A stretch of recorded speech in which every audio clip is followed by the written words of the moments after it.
ይህ አዋዜ ልዩ ሰበር ነው። አንድ የዩናይትድ ስቴትስ አሜሪካ ኤፍ-15 የጦር ጀት በኢራን ሰማይ ላይ ተመቶ መውደቁ ተገለጸ። ፓይለቱ እስካሁን ድረስ በኢራኖች ቁጥጥር ስር እንዳልገባ የሀገሪቱ የተለያዩ ዜና አገልግሎቶች ይገልጻሉ። ታስኒም የሚሰኘው ዜና አገልግሎት እንዳለው ከሆነ በአሁኑ ሰዓት የሀገሪቱ ባለሥልጣናት ወይም ወታደራዊ አካላት የተመታውን የጦር ጀት አብራሪ በመፈለግ ላይ ናቸው። ፋርስ የሚባለው ዜና አገልግሎት አንከርማን ወይም ዜና መሪ ደግሞ ይህንን የጠላት ፓይለት ወይም ፓይለቶችን ያገኘ እንዲያስረክብ እና የገንዘብ ሽልማት እንዳለ መግለጹን እያነበብን ነው። የዩናይትድ ስቴትስ አሜሪካ የጦር ጀት ተመቶ ሲወድቅ ይህ ጦርነት ከተጀመረ ካለፈው ፌብርዋሪ 28 በኢትዮጵያ የካቲት 21 ወዲህ የመጀመሪያው ነው።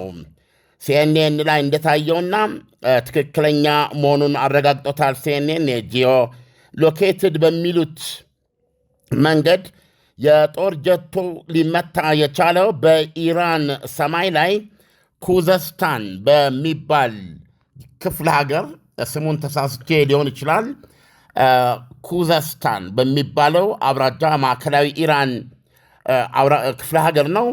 በዛ ሰማይ ላይ ነዳጅ ቀጂው ትልቅ አውሮፕላን ከፊት ሆኖ ሁለቱ የጦር ጀቶች ደግሞ ተጠግተው ምናልባት በርቀት ነው የሚታየው፣ አንዱ እየቀዳ እንደነበር መገመት ይቻላል። እንግዲህ ተራ በተራ ለማድረግ እየሞከሩ እንዳለን የሚያሳየው በርቀት ነው የሚታየው። በመሃል ነው አንዱ ተመቶ የወደቀው። የተመታው የጦር ጀት ኤፍ-15 ነው።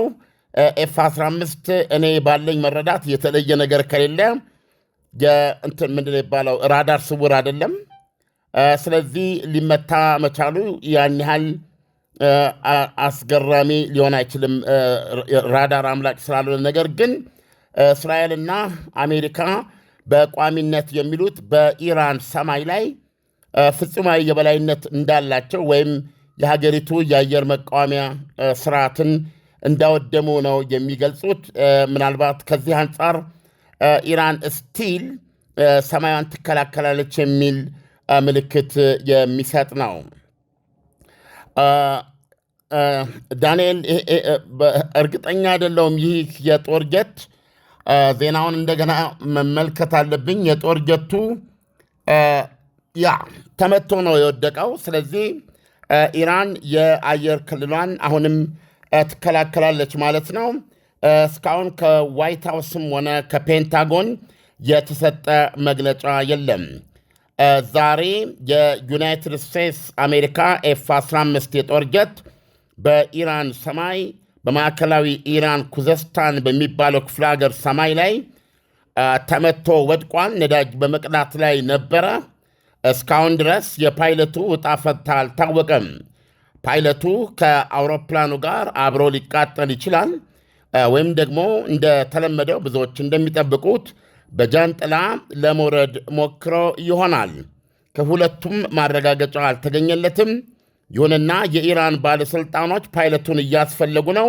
ፋርስ የሚባለው ቴሌቪዥን ይዞ ሊያስረክመ ነው ቦታውን ለጠቆመ የገንዘብ ሽልማት አውጇል።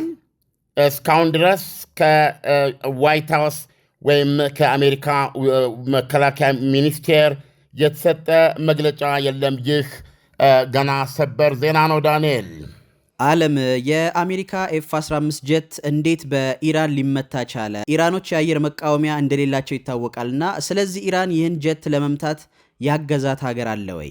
ዌል የምትጠቀመው የራሽያ ሰራሽ የአየር መከላከያ ስርዓት መሳሪያ ነው። እነሱም የተለያዩ ናቸው። በብዛት የሚታወቀው ምንድነው ኤስ 300 ኤስ 400 ኤስ 500 የሚባል ነው ያላት። በጣም ዘመናዊ ኤስ 500 ነው። ምናልባት ኢራን ኤስ 300 ወይም ኤስ 400 ሊኖራት ይችላል። እንደገና ደግሞ ሌሎች ለጊዜው አሁን ያስታውሳቸው ማልችላቸው ምናልባትም በይበልጥ የምትጠቀምባቸው አይነት ራሽያ ሰራሽ የአየር መከላከያ መሳሪያዎች አሉ። ሌላው ዳንኤል፣ አሁን ከአንተ ጋር እያወራው በሰበር ምንድን ነው የሚለው የፓይለቱ ወንበር በፎቶግራፉ እዚህ ይታያል። ወንበሩ ተጎድቷል። አጠገቡ ደግሞ የፓራሹት ይታያል፣ ፓራሹት የወረደበት። ስለዚህ ፓይለቱ አሁን አንድ ነገር እርግጠኛ መሆን ይቻላል፣ ፓይለቱ በጃንጥላ ወርዷል። ዕጣ ፈንታው ግን እስካሁን አልታወቀም። በኢራን ኩዝስታን በሚባል ማዕከላዊ ክፍለ ሀገር ሰማይ ላይ በዛሬው ዕለት ነዳጅ በመቅዳት ላይ ከነበሩ ከሰማይ ለሰማይ ነዳጅ በመቅዳት ላይ ከነበሩ ሁለት ኤፍ-15 የጦር ጀቶች መካከል አንዱ ተመቶ ወድቋል። አሁን እስካሁን ባለው ሰዓት ኢራኖችም ይህንን ፓይለት እንዳልያዙ ነው የምናነበው ዜና፣ ወይም እንዳላገኙት። አሁን እዚህ ከፊት ለፊቴ የምመለከተው ፓይለቱ አብሮ በጃንጥላ የወረደበት ወንበር በጣም ጠቁሯል። ልክ በዘይት የጠጣ ነገር ነው የሚመስለው። ምናልባት በጭስ በጣም ጠቁሮ ነው የሚታየው። መቀመጫው ተሰነጣጥሯል። መደገፊያው እንደዚሁ ተሰብሮ ነው የሚታየው። ፓይለቱ የወረደበት ጃንጥላ በሶስት ጎን ተዘርግፎ ነው የሚታየው። ስለዚህ እስካሁን ድረስ ከአሜሪካ ይፋ መግለጫ አልተገኘም። የፓይለቱ ዕጣ ፈንታ አልታወቀም። ዓለም ኢራኖች ይህንን የኤፍ-15 ጀት አብራሪ ላገኘ የገንዘብ ሽልማት እንደሚሰጡ ተናግረዋልና ይህ የአሜሪካ ጀት አብራሪ ለኢራኖች ተይዞ መቅረቡ ምን ይጠቅማቸዋል? አብራሪውን ይዘው መደራደሪያ ሊያደርጉት አስበው ነው ወይ? ከፍተኛ ጥቅም ነው ያለው። በጣም ሴንሲቲቭ ጉዳይ ነው። በግዳጅ ላይ ነው የወደቀው። የመጀመሪያው ተልእኮ የፓይለቱን ሕይወት መታደግ ነው። ከዚህ በኋላ ይህ ፓይለት በጠላት እጅ ከገባ አሳሳቢ ነው። ምክንያቱም ትልቁ ማወቅ ያለብን ነገር በእርምጃው ተገሏል የሚል ነገር እንኳ ቢኖር ሬሳውን ማግኘት አለብህ። በሕይወት ወርዷል ደግሞ ከሆነ አሁን እንደምናየው በፓራሹት ወርዷል። ስለዚህ ነፍሱን መታደግ አለብህ። ስለዚህ ነፍሱን መጠየቅ ይኖርብሃል ማለት ነው። ኢራኖች ደግሞ በዚህ የህልውና ጦርነት ውስጥ ነው ያሉት እና ይህንን ፓይለት በቁጥጥር ስር አድርገው የሚወስዱት እርምጃ አይታወቅም። ወይም እንዳልከው መደራደሪያ ሊያደርጉት ይችላሉ፣ አለበለዛ ደግሞ አይታወቅም እና አንድ ፓይለት በዚህ ደረጃ በጠላት እጅ ሲገባ በጣም አስፈሪ ነው። ስለዚህ በአሜሪካንም ዘንድ ከፍተኛ ግፊት ነው የሚደረገው ፓይለቱን በሕይወት ለማውጣት። ሁኔታዎች እስካሁን ባለው ፓይለቱ አልተገኘም። ነገር ግን የወረደበት ወንበር ከነፓራሹቱ ተገኝቷል። ቆስሏል? አልቆሰለም? ወይስ በቁጥጥር ስር ውሎ ነው? ወይስ የሆነ ቦታ እንግዲህ የነፍስ አድን እንቅስቃሴ አብሮ የኮንቲንጀንሲ ነው። እንዲህ አይነት ነገር በሚፈጠርበት ጊዜ የሚደረጉ የተቀናጀ ምንድነው በሕይወት የማትረፍ ዘመቻ ሊኖር ይችላል። ይሄ ደግሞ ራሱን የቻለ ከፍተኛ ውጊያ የሚጠይቅ ነው። ስለዚህ በጣም እርግጠኛውን የምነግርህ በአሜሪካና በእስራኤል በኩል ከፍተኛ ጥረት ያደርጋሉ ብዬ ነው የማስበው። በሕይወት በሆነ መንገድ የወደቀበት ቦታ ላይ ሄሊኮፕተሮች እንዲወርዱ አድርገው በሆነ መንገድ ይህን ሙከራ የተለመደ ነው። ይህን ከባድ ሙከራ ከማድረግ ወደ ኋላ አይሉም። ከዚህ አንጻር ነው የኢራን ባለሥልጣኖች ፍጥነት ቶሎ እጃቸው ውስጥ ለማስገባት ነው። ዓለም ኢራን ይህን የኤፍ-15 ጀት መታመጣሏ ኢራን ራሷን ከአየር ጥቃት መከላከል እንደጀመረች ማሳያ ሊሆን ይችላል ወይ? እንደገና ደግሞ ጦርነቱንስ አያባብሰውም ወይ? በእውነት ይሄ ጦርነት ብዙዎቻችን እንዳሰብነው ቀላል ሆኖ አልተገኘም። እና ኢራኖች በራሳቸው የውጊያ መንገድ የራሳቸውን ግብ አስቀምጠው ውጤታማ የሆነ ፍልሚያ እያደረጉ መሆኑ ነው የሚታየው። ለምሳሌ በዛሬው ዕለት እንደተለመደው የዚህ የሰላጤው አገሮች ብዙዎቹ ላይ ተኩሳለች። የኩዌት የባህር ውሃ ማጣሪያ ተቋም ተመቷል። ስለዚህ በየአንዳንዱ ቀን በኢራን አማካኝነት በሰላጤው አገሮች ላይ ጉዳት ሳይደርስ አያድርም ማለት ይቻላል። የሆርሙዝ ሰርጥን ዘግታ እንደያዘች ነው። በሀገሯ ውስጥ ደግሞ የእስራኤልንና የአሜሪካንን እጅግ የከፋ የበዛ ድብደባ እስካሁን ድረስ ያለ ምንም አይነት መስዋዕትነት ሳታስከፍል ነው ሲፈጸም የነበረው። ይሄኛው ግን ለመጀመሪያ ጊዜ በኢራን የጠላት አውሮፕላን መጥተው ለመጣል የቻሉበት ነው። ስለዚህ በውጊያ ሞራላቸው ላይ ከፍተኛ አስተዋጽኦ ያለ ነው የሚኖረው ነው እና የዚህ ፓይለት መጨረሻ ይወስነዋል። የራሱም ሳይኮሎጂካል አንድምታ ይኖረዋል በቀጣዮቹ እንደሱ ወደዚህ ድብደባ ላይ በሚሰማሩ ፓይለቶች ዘንድ እና ይህ እንዴት ሊሆን እንደቻለ ብዙ የሚያነጋግር ነው። ያለምንም ልምድ በግልጽ ለማንም አይን ሊያየው እንደሚችል የዚህ የነዳጅ ቀጂ አውሮፕላኑ አንድ የመንገደኞች አውሮፕላን አድርጋ አስበው እና ሁለት ጀቶች እሱን እየተከተሉ ነዳጅ አየር ለአየር ለመቅዳት ነው። በማንኛውም ሚሳኤል ልትመታቸው በሚያስችል አዝጋሚ እንቅስቃሴ ላይ ነው ያሉት። እንዲህ ሰብሰብና ክምችት ብለህ ስትገኝ እና በእንዲህ አይነት የቀስታ በረራ ውስጥ ስትገኝ ደግሞ በቀላሉ ኢላማ ትሆናለህ። ይሄ እንዴት ሊሆን ይችላል ብለህ የምታስብበት ሁኔታ አለ። ቴህራን ቢመቱ ላይገርምህ ይችላል። የጠንካራ የሆነ ስቲል የሆነ ቦታ የሆነ ስፍራ ተደብቀውና አድፍጠው የአየር መከላከያ ሊጠቀሙ ይችላሉ ትላለህ። ይሄ እንግዲህ ማዕከላዊ ግዛት ቅድም ያልኩ ኩዝስታን የሚባል ቦታ ነው።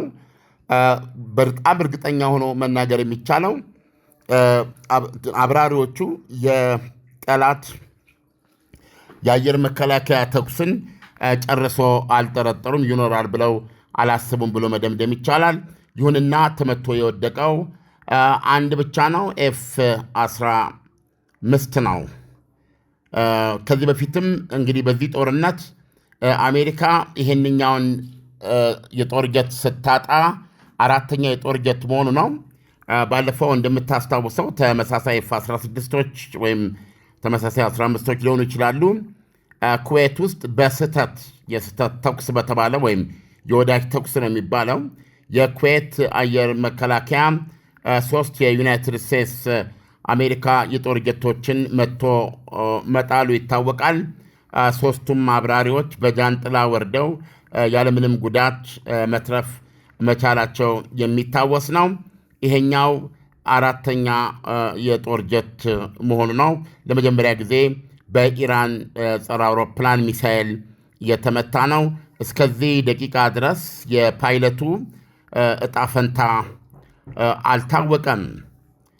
ከዋይት ሃውስም ሆነ ከፔንታጎን የተሰጠ መግለጫ የለም።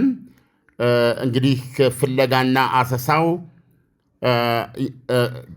እየተካሄደ ነው ይላል። ይህ ፍለጋ ቀደም ሲል እንደሰማው በፋርስ ዜና አገልግሎት እና ታስኒም በሚባሉት ኢራኖች የጦር ጀቱን እየፈለጉ ነው። ይሁንና በአሜሪካ ወይም በእስራኤል አየር ኃይል በኩል በመደረግ ላይ ያለ የነፍስ አድን ኦፕሬሽን ስለመኖሩ ምንም ነገር እያነበብኩ አይደለም። ስለዚህ እስካሁን ሌላ ተጨማሪ ወሬ የለውም። ዳንኤል አለም፣ ኢራን ይህን የኤፍ-15 ጀት መታ ከጣለች በኋላ ከጄት ውስጥ አንዳንድ መረጃ ሊወስዱ የሚችሉበት አጋጣሚ አልተፈጠረም። ሌላው ደግሞ ከዚህ በኋላ የኢራን የአየር ክልል ውስጥ አሜሪካም ሆነች እስራኤል የጦር ጀት ማብረር አደጋ ይፈጥርባቸዋል ማለት ይቻላል።